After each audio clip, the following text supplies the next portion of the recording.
All right, so another non-Wednesday and not walk and talk with Mad Sign because we had a pretty serious situation happen yesterday, and I wanted to talk about it. First and foremost, though, I did want to say point blank, dude, I'm like super proud of our country because yesterday was the military parade that Donald Trump wanted to do.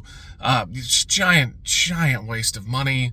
The videos are kind of hilarious. Like you can hear the tanks squeaking because there's just like no one there. But I mean, either way, it was a very divisive day because we had No King's Day, which was a huge protest that was happening throughout the entire country. You know, Trump had said point blank that like, well, if you protest, we're gonna treat you very harshly. Things of that nature. Like the tensions were very high. That's the point I'm trying to get at it, is that tensions were really high. And, you know, thankfully, our country stepped up, and other than a couple of things, I think Boston had an incident and a couple little incidents here and there. I thought yesterday was going to be a disaster. I thought that this was going to be one for the record books, the history books that people will be reading about, just like the death and despair and the violence, but everything mostly stayed peaceful, mostly. And I'm happy about that. And I think that that's a good sign, at least for now, that it didn't blow up the way I thought it was going to. With that said, I wanted to talk about what happened in Minnesota. We had a psychopath dress up like a cop and go to the homes of one of their local House members and one of their local senators. If I get any detail wrong, please, of course, let me know. I have no issue retracting that later in another video. But he killed the House member, and then he also murdered her husband. He killed them both. And he attempted to kill the senator, but he did not. He was not successful. He shot him, but he's still alive as of right now. And then police ended up finding out.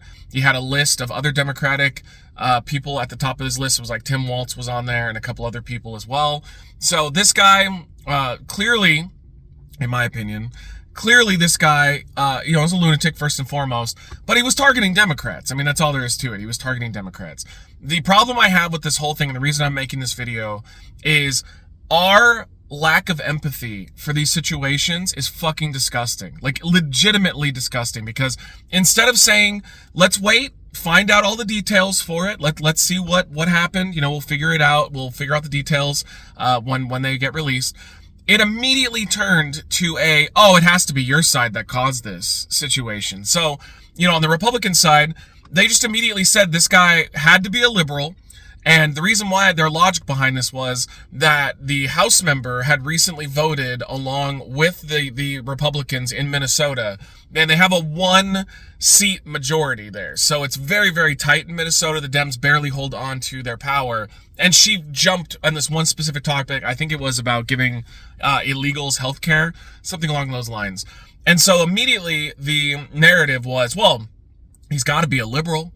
It's got to be a violent liberal because he wasn't happy with the fact that she voted for illegals to have health care. Well, it just came out, this guy's like a hardcore Christian, hardcore evangelical Christian. There's videos of him out there ranting and raving about the LGBTQ. Like, this guy he's clearly a nut job, and this is what my greater point gets at. It doesn't fucking matter if he's a leftist or a right-winger, even though it does, by all accounts, now look like he is conservative, very conservative. But it doesn't matter. Have we gotten so divided at this point that when you hear two people were murdered and one was attempted to be murdered, that instead of going, wow, that's awful, like I feel for my fellow Americans, I feel for my fellow human beings, you just go to, well, it's got to be the other side. Let's just go ahead and throw propaganda out there immediately without knowing all the facts. And I'm specifically pointing at Elon Musk on this one. And it wasn't just him. I'm just going to use him as an example for it, because there were other high-ranking Republican media figures and some, well, thankfully not Congress. It seemed like Congress overall, because these are their people. They were like, oh, okay, maybe we should calm down here. But mostly right-wing media people that were coming out, and Elon, at the front, and just immediately labeling, all leftists are just evil, horrible murderers, and violence always comes from the left. If you really think that all violence only comes from the left, you are a fucking moron, all right? If you believe that narrative, it's all over the place, all right? Now, I do know statistically speaking, it does happen more often with right-leaning people. Man, my goatee game is terrible today. I did not take care of it. It does happen more with right-leaning people. A lot of political violence tends to lean that way. But that doesn't mean that it's just exclusive to there. There are plenty of examples of left-leaning people who have committed violence. Like, we have to stop this gotcha game.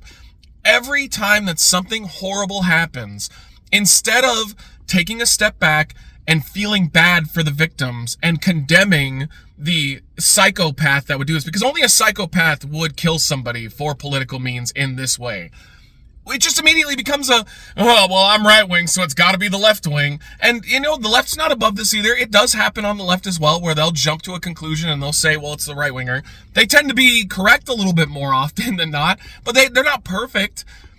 Enough of this. And here's what really drives me nuts. Elon comes out and retweets this one woman who said that the attempts on Trump in particular were left-wing people. That's bullshit. That was already proven bullshit a long time ago. These people generally had extremely confusing and all over the place politics. That another thing, the Luigi Mangione, I'm probably saying his name wrong, but the guy who killed the healthcare CEO, everybody labeled him as a lefty. That's just not true. His politics were all over the place because he was a fucking crazy person. You look at the deep dive behind people who do political violence, they tend to be kind of all over the place. Like, they'll believe some right-wing stuff, they'll believe some moderate stuff, they'll believe some left-wing stuff, libertarian stuff, Green Party, like all of this. They're very all over the place. You know why? Because they're fucking crazy. They're insane. They don't know or stand for anything because they're nuts. Because only nut jobs would do something like this. Maybe 1 out of 10 has a clear path, a clear mind, and they did it for a clear reason. But most people that commit violence in general are nut jobs. Are we just going to keep this cycle going of, well, I'm left-wing, so it's got to be a right-winger. I'm right-wing, it's got to be a left-winger. How about, oh, good Lord, I'm so sorry that this violence happened. We need to come together. We're Americans. Let's make sure it doesn't happen anymore. No, but instead it's literally just a gotcha game. That's all we're doing. Elon Musk put all that bullshit out there, and then he's just, if you look at his Twitter feed now, yesterday it was all left-wing or horrible, violent people. All left-wing are the worst. And you look at it today, he's just talking about Tesla. He hasn't said a word, hasn't retracted his statement, hasn't tried to calm the tensions. And this isn't just him. This is like everybody on the right at the moment. All their focus now is, let's just not really pay attention to it anymore. If I ever get something so horrendously wrong, I will do a video and I will tell you guys, and I will retract and correct on my Twitter account. Because to them, the gotcha and the narrative is more important than the accountability and having empathy for other people that live here. And this is the problem overall with our country right now, is we're so divided that we don't see our fellow Americans as fellow Americans. They're just a problem. Like, I was saying this on my stream the other night, the movie Civil War, not a great movie, but like, okay, it was fine enough. But there's a scene in there that really got to me, where reporters confront these guys that are they're clearly committing war crimes, and they're just killing people and burying them. They're soldiers. And at one point, in the trailer, this was a really cool moment. Very jarring and chilling, but cool moment, where the reporter goes, hey, we're Americans. And he goes, okay, well, what kind of American are you? Which basically insinuates that, like, if you're not his type of American, you're a bad person and he's going to kill you. Is that where we're going? Right wing, is that what you want? Like, have you decided that left wing people are all just domestic terrorists and we're all terrible, violent people? I can assure you, as a progressive liberal myself, I hate violence. I think violence is the absolute last thing that anybody should ever be doing to get their point across. It is quite literally just a thing you should do to protect yourself when you're in harm's way, or your loved ones when they're in harm's way. But, like, this narrative has to stop. We have to stop pushing this bullshit that if you don't agree with me, you're a violent, criminal, horrible, deplorable, terrible person, And I will throw some shade at Hillary Clinton for starting that nonsense, in response to Trump being disgusting in 2016. And now, to be fair, Trump is just pushing it too.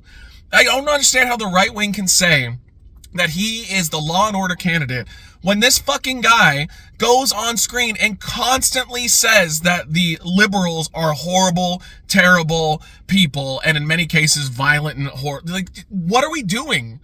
We are all Americans. Get it in your fucking heads. This is Team America. It's not team, oh, well, you have to agree with me or you're a horrible, violent person. Listen, I don't have to be friends with people that don't agree with me. And I'm not usually. You know, it's very, very limited in the amount of people that I will put up with on a friendship level if they don't care about my rights and they don't care about my freedoms and the Constitution and blah, blah, blah. But I still respect them as Americans. I still want the best for them. I don't laugh when their life falls apart. I don't laugh when I get them in a gotcha. I want us to all be respectable to people, to each other, to treat each other with kindness, with empathy. But like most of us living here just aren't doing that anymore. Everybody is just about the gotchas. And the gotchas are what are absolutely declining our country. Instead of focusing on fixing things, we're focusing on how can I make the other guys mad? So funny. Let's look at my life's also shit and it's going down the drain too. But at least I get to laugh at the libs. Like, what are we fucking doing? I can't stand it, man. I can't stand this at all. That is a tragedy what happened in Minnesota, and we should be focusing on fixing that rather than pointing fingers and going, haha, you guys are crazy and I'm not. Bullshit stuff, man. I'm sorry I broke the Wednesday rule, but I wanted to talk about this one a lot. We'll have more to talk about on Wednesday. All right, see you later. Bye. Wreckless Eating! Wreckless Eating!